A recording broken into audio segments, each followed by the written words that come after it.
Bhagavad Gita, Chapter 9, verse 7 to 11. Please note English translation is given after every verse.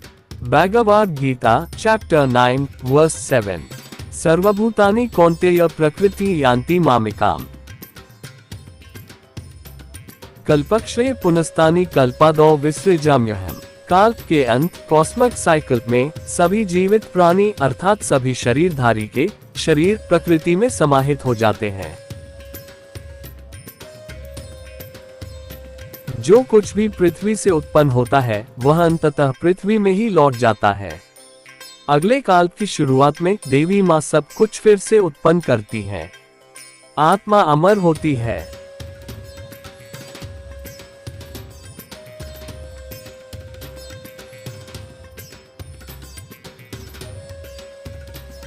जो लोग मोक्ष मुक्ति प्राप्त नहीं कर पाए हैं वे नए सृजन की शुरुआत का इंतजार करते हैं। जो आत्माएं पापों का संचय करती हैं वे अपने कर्मों के आधार पर पुनः जन्म लेती हैं। सबसे पापी आत्माएं पक्षियों के रूप में या समुद्र के नीचे जीवन रूपों में जन्म ले सकती हैं। अन्य आत्माएं जानवरों के रूप में जन्म लेती हैं। केवल पुण्यात्माएं मानव के रूप में पुनर्जन्म लेती हैं। ये जन्म और मरण के चक्र को भी दर्शाता है। शरीर अस्थायी है लेकिन आत्मा शाश्वत है। आत्मा तब तक पुनर्जन्म लेती रहती है जब तक उसके सभी पाप समाप्त नहीं हो जाते। मृत्यु के बाद शरीर प्रकृति में मिल जाता है और आत्मा एक नया शरीर धारण करती है, अलग गर्भ में प्रवेश करके। जैसे मनुष्य कपड़े बदलते हैं वैसे ही आत्मा शरीर बदलती है।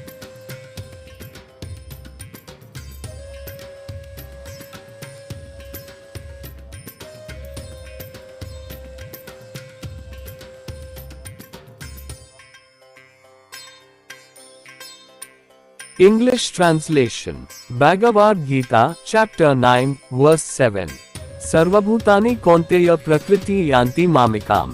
Kalpakshaya punastani kalpadau visrijamyaham. At the end of the Kalp cosmic cycle, all living beings, meaning all physical bodies, merge back into nature. Everything that comes from the earth eventually returns to the earth. At the beginning of the next Kalp, the Divine Mother creates everything again. The soul is immortal. Those who have not attained moksha liberation wait for the new creation to begin. Souls that have accumulated sins take birth again in forms based on their karma. The most sinful souls may be born as birds or even in life forms below the sea. Others are born as animals. Only the virtuous souls are reborn as humans. This shows the cycle of birth and death. The body is temporary, but the soul is eternal. The soul continues to take rebirth until all its sins are washed away. After death, the body merges into nature, and the soul takes a new body by entering a different womb. Just as humans change clothes, the soul changes bodies. Bhagavad Gita, Chapter 9, verse 8. Prakriti swamvashtabhya visrijami punah punah. भूतग्राम में कृत्स्नम वश्यम प्रकृतेर वशात। भगवान श्री कृष्ण के माध्यम से देवी यह सभी को समझाना चाहती है कि वही वह शक्ति है जो आत्मा को शरीर प्रदान करती है, जिसमें वह मृत्यु तक निवास करती है। वही सभी जीवन रूपों को बनाए रखती हैं। ये शरीर अस्थायी है और मृत्यु के बाद जब आत्मा इसे छोड़ देती है तब यह मिट्टी में मिल जाता है। आत्मा फिर बार बार जन्म लेती है जब तक उसके सभी पाप समाप्त नहीं हो जाते। ये चक्र बार बार चलता है और कोई भी इससे बच नहीं सकता, क्योंकि सब कुछ प्रकृति के शाश्वत नियमों के अधीन है। ये पुनर्जन्म का चक्र तब तक चलता है जब तक सभी पाप समाप्त नहीं हो जाते। ये प्रक्रिया बार बार होती रहती है। आत्मा असहाय होती है, वह पुनर्जन्म से बच नहीं सकती। वह ये भी नहीं चुन सकती कि अगला जन्म किस प्रकार या किस योनि में होगा। उसका अगला जन्म पूर्व जन्म के विचारों, स्वभाव और कर्मों के आधार पर अपने आप तय होता है। कोई भी इससे बच नहीं सकता। उसे जीव जगत में पुनर्जन्म लेना ही पड़ता है, क्योंकि सब कुछ नियमों के अनुसार अपने आप संचालित होता है, बिना किसी दैवी हस्तक्षेप के। देवी इस पृथ्वी की सर्वोच्च शासक हैं। वह प्रकृति के नियमों द्वारा शासन करती है, उनके दिव्य संविधान के अनुसार, जो बिना किसी दैवी हस्तक्षेप के स्वतः काम करता है।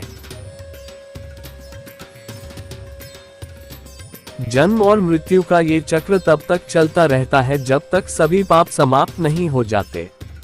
देवी इस सत्य पर बल देती है कि इसे गहराई से स्मरण रखना चाहिए कि मृत्यु के समय व्यक्ति की सोच और कर्म ही ये तय करते हैं कि अगला जन्म किस रूप में होगा। देवी के अनुसार आत्मा स्वाभाविक रूप से उसी लोक में मिल जाती है जो उसके गुण, स्वभाव और कर्मों के अनुसार होता है।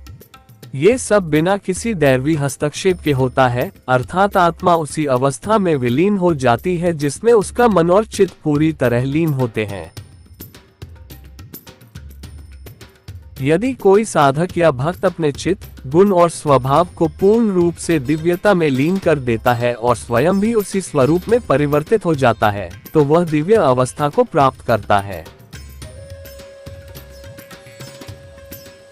देवी ने ये रहस्य प्रकट किया है। मनुष्य की अगली योनि उसकी मृत्यु के समय की मनस्थिति पर निर्भर करती है। यदि कोई व्यक्ति अपने अंत समय में दिव्यता की चेतना में लीन रहता है, तो वह उसी दिव्य स्वरूप को प्राप्त करता है।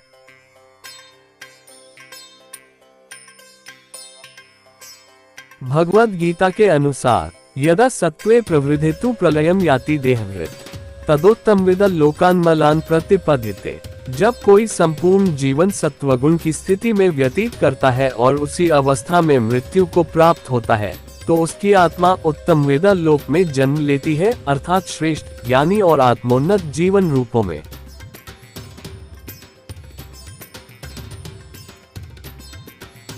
ये पृथ्वी पर उपलब्ध सबसे उच्च जीवन रूप माना जाता है।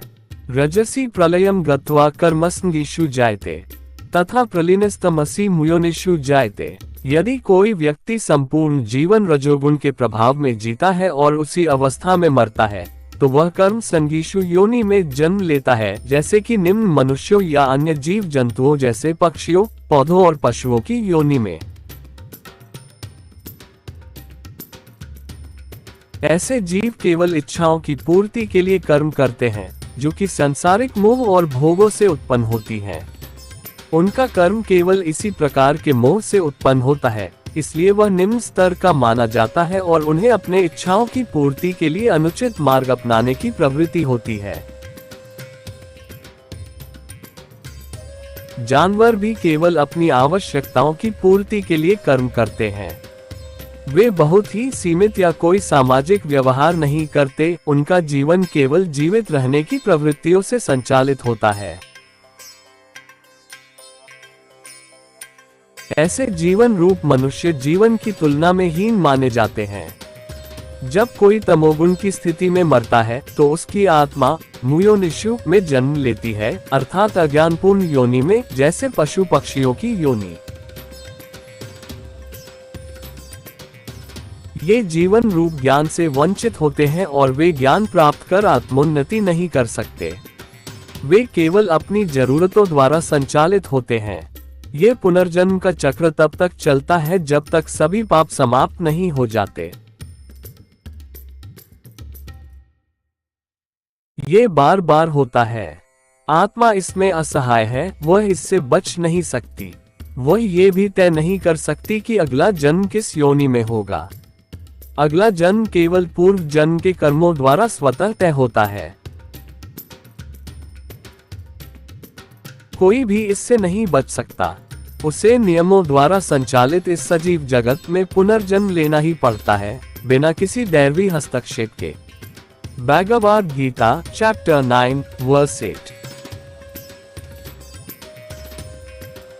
Prakriti swamvashtavya visrijami punah punah. Bhutgram me kritsnam vashyam prakriter vashat. Through Bhagwan Shri Krishna, the goddess wants everyone to understand that she is the one who gives the body in which the soul lives until death. She is the one who sustains all life forms. This body is temporary and will return to the earth after the soul leaves it at death. The soul is then reborn again and again until all its sins are cleansed. This cycle continues endlessly, and no one can escape it, because everything is governed by the eternal laws of Prakriti, nature. This cycle of rebirth continues till all the sins are washed away. This happens again and again. The soul is helpless, he can't avoid the rebirth. He can't even choose which type of form or yoni. His next birth is automatically determined by his thoughts, nature and karma of past life. No one can avoid it, he has to take rebirth in the world of living beings, helplessly, as everything is operated by rules, without divine intervention automatically. The goddess is sovereign ruler of this planet. She rules by law of nature, her divine constitution which acts without any divine intervention. The cycle of rebirth and death continue till all sins are washed away. The goddess emphasizes that this truth must be deeply remembered. One's thoughts and actions determine the nature of rebirth after leaving this body. According to the goddess, the soul naturally merges into the realm that aligns with its qualities and nature and karma. It happens forcefully, without any divine intervention, means one whose mind and consciousness are completely immersed in that, or one who is fully absorbed in that state of being. The soul naturally merges into that realm that aligns with its qualities and nature.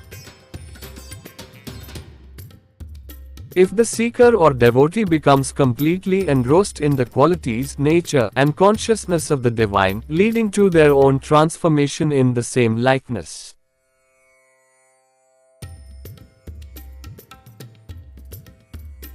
The goddess has revealed this secret. A person takes their next birth according to the state of mind they hold at the time of death.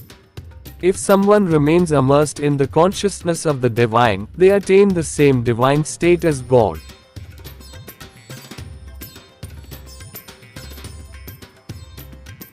According to Bhagavad Gita, Yada sattve pravridhetu pralayam yati dehvrit. Tadotam vida lokan malan pratipadite. Rajasi pralayam gatva karmasngishu jayate. Tatha pralinestamasi muyonishu jayate.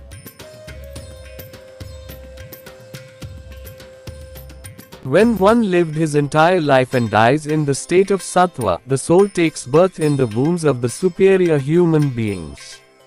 Uttamvida means of the most knowledgeable, or of the highest among the wise.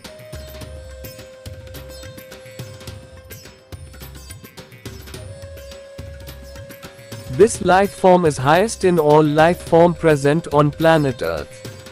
If someone lives their entire life under the influence of Rajo Guna until their last breath, they are reborn into a yoni birth form either as a very inferior human or another type of living being like birds, plants and animals.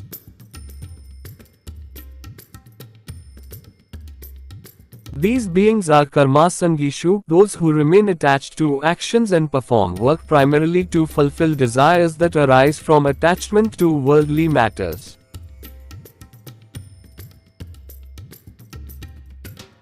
Their karma originates solely from such attachment, making it lower in nature. This kind of karma often leads them to adopt unfair means to satisfy their desires. Animals, too, act only to meet their basic needs. They exhibit minimal or no social interaction, and all their actions are driven by survival instincts. Such life forms are considered inferior to human life. When one dies in the state of tamas, the soul takes birth in the wombs of the ignorant. Thus, they get rebirth in Muyonishu, means into ignorant wombs, or into lower and spiritually dark births, like animals and birds. These life forms don't have wisdom. They can't evolve by gaining knowledge. They live by the instinct driven by their needs. This cycle of rebirth continues till all the sins are washed away.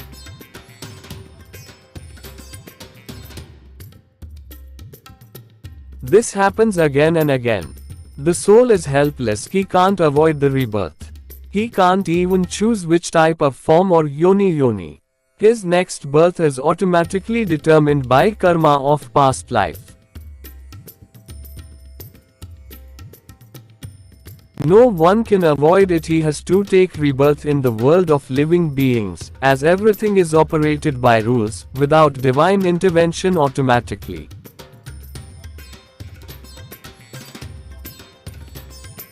Bhagavad Gita, Chapter 9, Verse 9. न च मातानि कर्माणि निबध्नन्ति धनंजय उदासीनवदासीनम सक्तम तेषु कर्मसु। देवी ने भगवान श्री कृष्ण के माध्यम से पहले ही समझा दिया है कि जन्म और मृत्यु का चक्र बिना किसी दिव्य हस्तक्षेप के चलता रहता है। उन्होंने स्पष्ट रूप से कहा है कि आपका भविष्य किसी देवी देवता द्वारा तय नहीं होता, बल्कि केवल आपके कर्मों पर निर्भर करता है। आपका अगला जन्म हो या मोक्ष की प्राप्ति, ये सब कुछ आपके वर्तमान जीवन के कर्मों पर ही आधारित है। वह इस धरती की सर्वोच्च शासिका है और दिव्य अटल नियमों के माध्यम से शासन करती है। ये नियम सबके लिए समान है। वह किसी एक व्यक्ति को विशेष कृपा नहीं देती। इन सभी प्रक्रियाओं में देवी निष्पक्ष रहती हैं। मृत्यु के बाद मिलने वाला फल, चाहे वह पुरस्कार हो या दंड, देवी स्वयं तय नहीं करती। वह केवल आपके कर्मों के फल आपको लौटा देती है, बिना किसी भेदभाव या गलती के। यदि आपके कर्म अच्छे हैं तो आपको शुभ फल मिलता है, और यदि बुरे हैं तो दंड मिलता है। भगवान श्री कृष्ण के माध्यम से वह कहती है कि भले ही वह इस धरती की सर्वोच्च सत्ता और शासिका है, फिर भी वह कर्म के कार्य में हस्तक्षेप नहीं करती।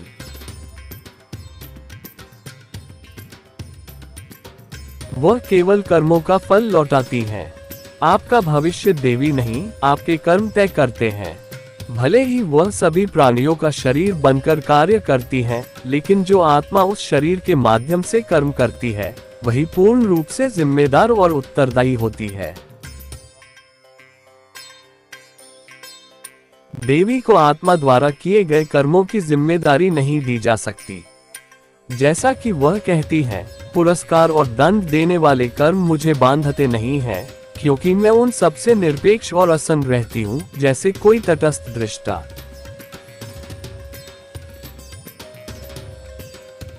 देवी धरती पर परम सत्ता है, जो अनादि और शाश्वत है, जो समय के अस्तित्व में आने से पहले से ही विद्यमान है। वह शाश्वत है, कालातीत है और प्राचीन भी। केवल आयु की दृष्टि से नहीं, बल्कि ज्ञान और तत्व की दृष्टि से भी। वह सर्वोच्च शासिका है, जो बलपूर्वक नहीं बल्कि दिव्य व्यवस्था, योग की शक्ति और ब्रह्मांडीय नियमों के माध्यम से शासन करती है। ये नियम सनातन, शाश्वत, दोष रहित और सभी के लिए समान है। ये नियम उसी प्रकार स्वतः कार्य करते हैं जैसे समुद्र की लहरें बिना किसी बाहरी हस्तक्षेप के स्वयं उठती और गिरती हैं। अनुशासन शब्द राजा या शासक के लिए सामान्यतः प्रयुक्त शब्दों से भिन्न है।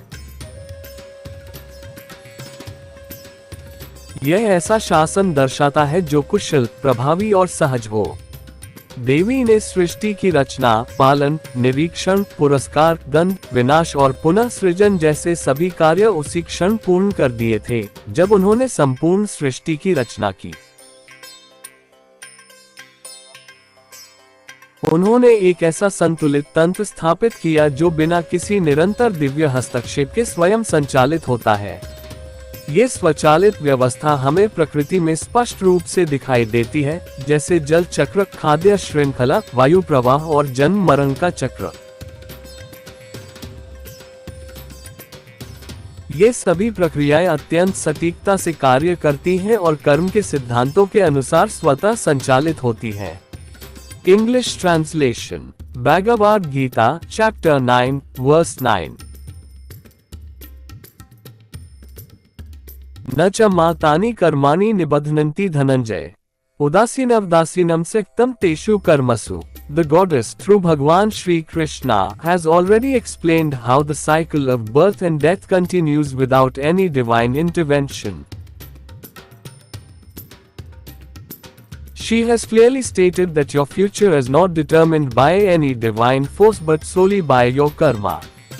Both your future rebirth and the attainment of moksha depend entirely on the karma of your current life. She is the sovereign ruler of this planet Earth and governs through divine, unchanging laws. These laws are the same for everyone. She does not show special favor to any particular individual. She remains neutral in all these processes. Rewards or punishments after death are not personally decided by the goddess. Instead, she simply returns the fruits of your karma without any discrimination or error. If your accumulated karma is good, you receive a reward. If it is bad, you face punishment. She declares through Bhagwan Shri Krishna that, even though she is the supreme authority and sovereign ruler of this planet, she does not interfere in the workings of karma. She only returns its results. Your karma determines your fate, not the goddess. Even though she serves as the body for all beings, it is the soul that is fully responsible and accountable for its actions performed using that body. She is not held responsible for the karma performed by the soul through her. As she says, those actions of rewarding or punishing do not bind me, for I remain indifferent and unattached to them, like one who is neutral. The goddess is the supreme power on this earth, eternal, timeless, and beyond the limits of time. She existed even before time came into being. She is ancient not just in age but also in wisdom and essence. She is the highest ruler of creation, but she does not rule through force or control. Instead, she governs through divine order, the power of yoga, and universal laws. These laws are eternal, flawless, and apply equally to all. They function on their own, just like the waves of the ocean rise and fall naturally, without any external force.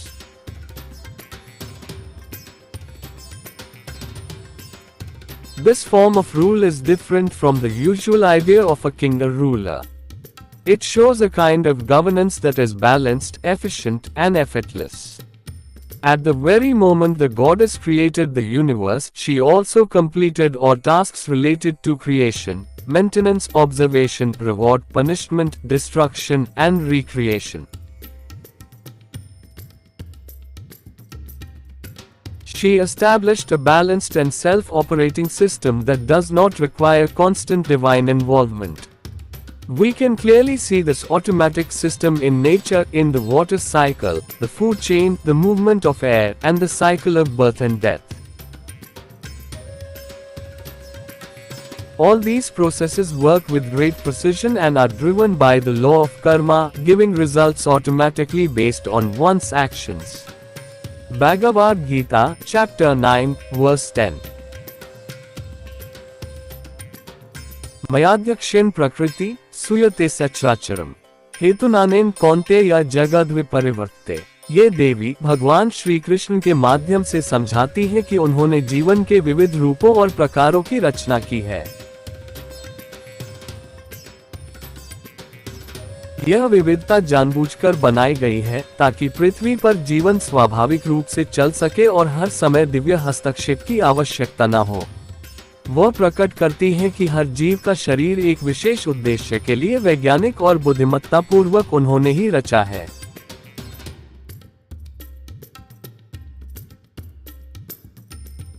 प्रत्येक जीव का पारिस्थितिकी तंत्र ecosystem में एक विशिष्ट योगदान होता है और उसका शरीर उसी भूमिका को निभाने के लिए अनुकूलित होता है। उदाहरण के लिए शिकार करने वाले जानवरों जैसे शेर या बाघ को तेज दांत, मजबूत शरीर और शिकार करने की क्षमताएं दी गई हैं, जबकि हिरण जैसे शाकाहारी प्राणियों को तेज दौड़ने की क्षमता और घास चरने के लिए उपयुक्त शरीर दिया गया है। चूंकि सभी प्राणी एक दूसरे को प्रभावित करते हैं, इसलिए पृथ्वी पर जीवन निरंतर परिवर्तन के दौर से गुजरता है।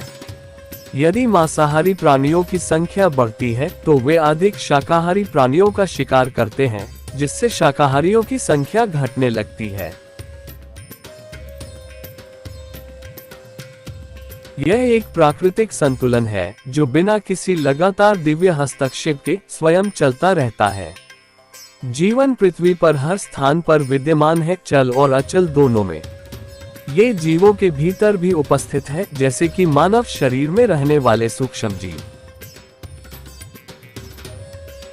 चूंकि देवी हर जीव के भीतर शरीर के रूप में उपस्थित है, इसलिए ये कहा जा सकता है कि परमात्मा संपूर्ण पृथ्वी पर विद्यमान है।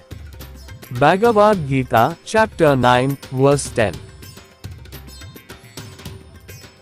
मयाध्यक्षेन प्रकृति सूयते सचराचरम हेतुनानेन कौन्तेय जगद्विपरिवर्ते। The goddess, through Bhagwan Shri Krishna, explains that she has created various forms and types of life. This diversity is intentional to ensure that life on earth functions naturally without constant divine intervention. She reveals that every living being has a unique role in nature, and their bodies have been intelligently and scientifically designed by her to fulfill that specific role. This design ensures balance in the ecosystem. For instance, predators like lions or tigers are given sharp teeth and strong bodies to hunt, while herbivores like deer are built for grazing and quick movement to escape danger.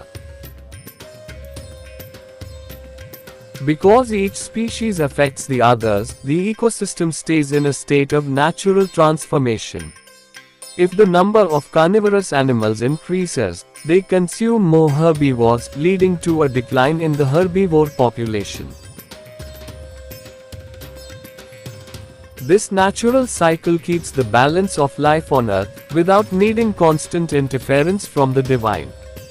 Life exists everywhere on Earth, both in moving and non-moving entities. It is present even within living beings, such as the microorganisms residing inside the human body. Since the goddess resides within every being in the form of the body, it can be said that the divine is present everywhere on Earth. Bhagavad Gita, chapter 9, verse 11. Avajananti ma mudha manushi tanumashritam पर भावम जानंतो मम भूत महेश्वरम। अज्ञानी लोग उस दिव्य स्वरूप को पहचानने में असफल होते हैं जो किसी मानवीय रूप में अवतरित हुआ हो।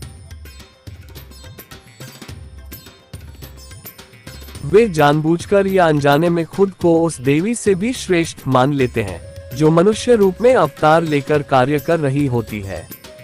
अवतार का अर्थ है कि देवी किसी विशेष व्यक्ति के माध्यम से सक्रिय रूप में कार्य करती है। सामान्य रूप से देवी हर किसी के अंदर शरीर के रूप में विद्यमान होती है, लेकिन इस अवस्था में वह निष्क्रिय रहती है और केवल एक साक्षी की तरह आत्मा के विचारों और कर्मों को देखती रहती है। कोई व्यक्ति पाप कर रहा हो या पुण्य, वह उसमें हस्तक्षेप नहीं करती। न तो वह बुरे कर्मों को रोकती है, न ही अच्छे कर्मों में सहायता करती है। वह केवल निरीक्षण करती है, बिना हस्तक्षेप किए। देवी ने सृष्टि में ऐसे दिव्य नियम स्थापित कर दिए हैं जो अपने आप चलते हैं, उन्हें बार बार हस्तक्षेप करने की आवश्यकता नहीं होती। फिर भी उनके पास एक शक्ति सुरक्षित रहती है श्राप देने की। ये श्राप पूर्णतः सटीकता से कार्य करते हैं, चाहे वह व्यक्ति जीवित हो या मर चुका हो, और उसके पापों का दंड कई गुना बढ़ाकर उसे मिलता है। लोग अक्सर उस इंसान का अपमान, तिरस्कार या उपेक्षा करते हैं जिसके माध्यम से देवी सक्रिय रूप में कार्य कर रही होती है। वे यह नहीं समझ पाते कि वह व्यक्ति अद्वैत योग की अवस्था में पहुंच चुका है, यानी उसने अपना व्यक्तिगत स्वत पूरी तरह मिटा दिया है और देवी को अपने शरीर के माध्यम से कार्य करने की अनुमति दी है। हिंदू प्रतीकात्मकता में इस पूर्ण अवस्था को भूत महेश्वरम, नरसिंह या महाईश कहा गया है। हिंदू चिंतन के अनुसार ब्रह्मा शरीर का प्रतिनिधित्व करता है, विष्णु आत्मा का, और महेश इन दोनों अदृश्य तत्वों की दृश्य अभिव्यक्ति है, यानी यह नश्वर अस्थायी मानव रूप। ये दो अमर तत्वों का संयोग है जिसे ब्रह्म कहा जाता है।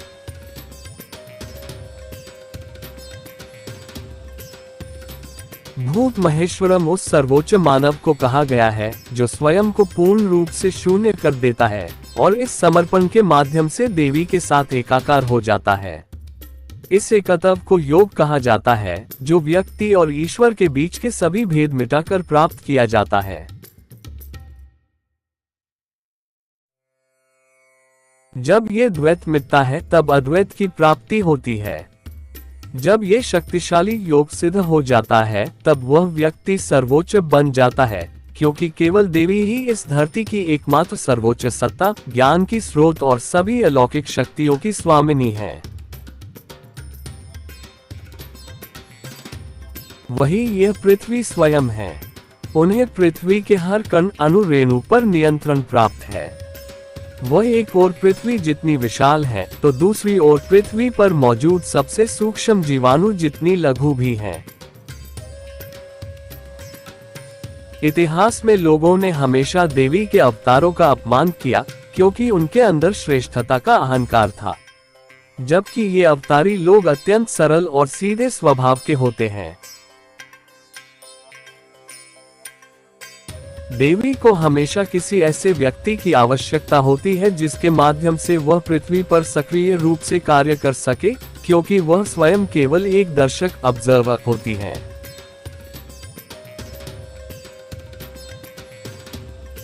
वह सीधे हस्तक्षेप नहीं कर सकती। वह केवल उसी व्यक्ति के माध्यम से कार्य कर सकती है जिसकी प्रकृति, गुण और ऊर्जा, फेरोमोन बिल्कुल उनके जैसे हों। चूंकि वह स्वयं सक्रिय रूप से कार्य नहीं कर सकती, इसलिए वह ऐसे व्यक्ति की सहायता करती है जो ठीक उन्हीं के जैसा होता है। वह उसकी बुद्धि बन जाती है, उसे जरूरी बातों की जानकारी देती है और वह व्यक्ति उन समस्याओं का समाधान करता है। देवी भले ही कार्य नहीं कर सकती, लेकिन वह व्यक्ति कर सकता है। इसलिए वह उसे माध्यम बनाकर पृथ्वी पर कुछ कार्य करती है। देवी दिव्य नियमों से बंधी होती है कि वह केवल एक निरीक्षक ऑब्जर्वर की भूमिका निभाए, जब तक कि वह किसी योगस्थ व्यक्ति के साथ न जुड़ी हो।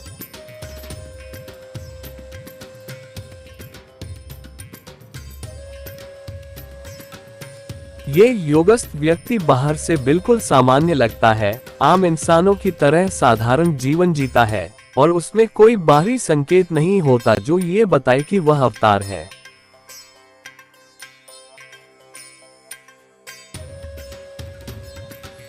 इस कारण लोग अक्सर उसे अनदेखा कर देते हैं, जानबूझकर या अनजाने में।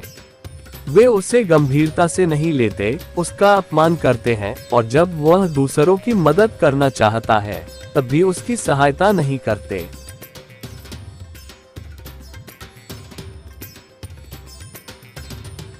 संदेह के कारण लोग न तो उसके व्यक्तिगत जीवन का समर्थन करते हैं और न ही उन दिव्य कार्यों का जो वह करता है, ऐसे कार्य जो मानवता के लिए हजारों वर्षों तक परिवर्तन ला सकते हैं।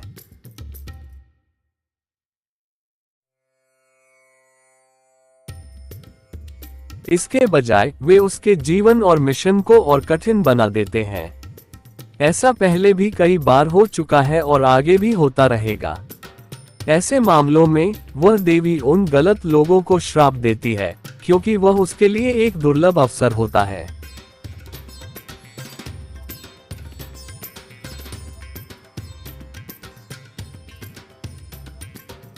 वह कभी नहीं चाहती कि यह अवसर नष्ट हो, क्योंकि यह ईश्वरीय शक्ति और मानवता दोनों के लिए एकमात्र अवसर की तरह होता है।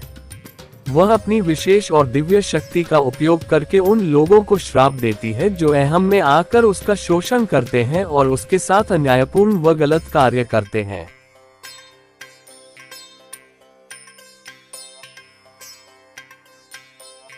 English translation. Bhagavad Gita, Chapter 9, Verse 11. Avajananti ma mudha manushi tanumashritam. Par bhavam jananto mam bhut maheshwaram. Ignorant people fail to recognize the divine nature of an incarnated form. They may knowingly or unknowingly consider themselves superior to the goddess who has taken a human form known as an avatar. An avatar means the goddess has become active through a particular individual. In general, the goddess is present in everyone as the physical body itself. However, in this passive state, she only functions as a witness observing the thoughts and actions of the soul. Whether someone is committing a crime or doing good deeds, she does not interfere.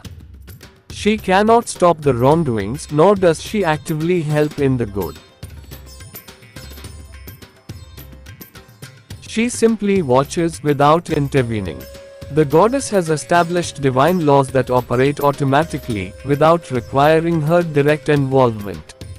Yet, she retains one power, the ability to curse. These curses work with absolute precision, either during the person's lifetime or after their death, multiplying the punishment for their sins. People often disrespect, ignore, or insult the human being through whom the goddess is actively working.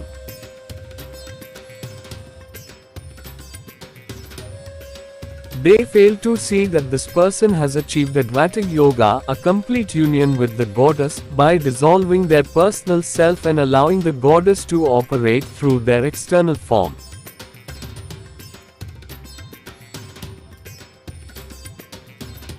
In Hindu iconography, this perfected state is symbolized as Bhuta Maheshwaram, Narsingh or Mahesh. According to Hindu iconography, Brahma represents the body.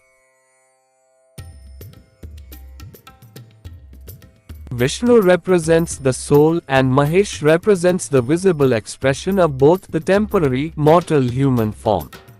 The combination of two immortal Brahma.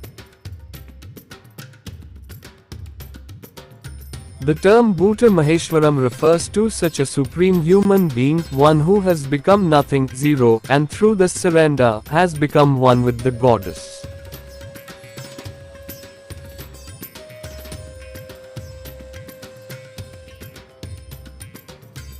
This union, called Yoga, is attained by removing all distinctions between the individual and the divine. Thus, removing Dvait, one can become Advait. Once this powerful union is achieved, that individual becomes supreme being, because only goddess is highest sovereign ruler and source of all knowledge and supernatural powers on planet Earth.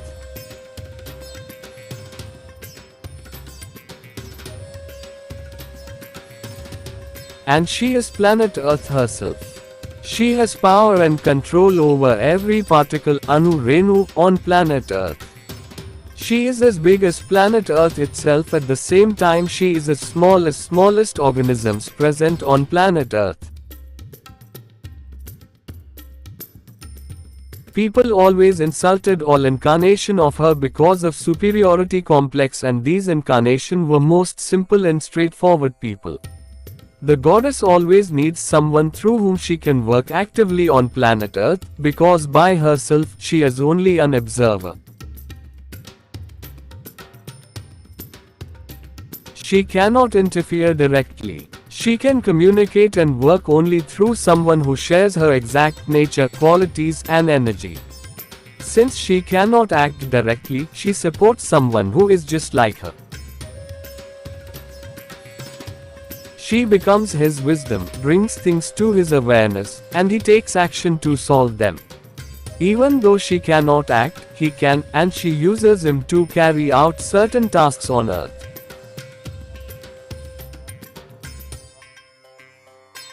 She is bound by divine rules to remain a passive observer, except when she is united with a Yogastha person. This Yogastha person appears completely ordinary, living a simple life like any common individual, with no outward signs that he is an avatar. Because of this, people often ignore him, knowingly or unknowingly. They don't take him seriously, insult him, and refuse to support him even when he is trying to help others. Due to doubt, people neither support his personal life nor the divine work he undertakes, work that has the potential to bring transformation to humanity for thousands of years.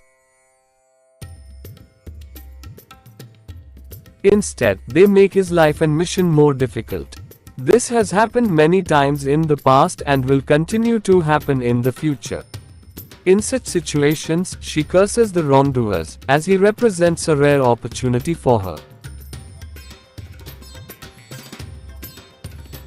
She never wishes to lose this chance, which serves as a unique window for both the divine and humanity. She uses her exclusive divine power to curse those who, under the influence of superiority complex, exploit him and act unjustly and wrongfully against him.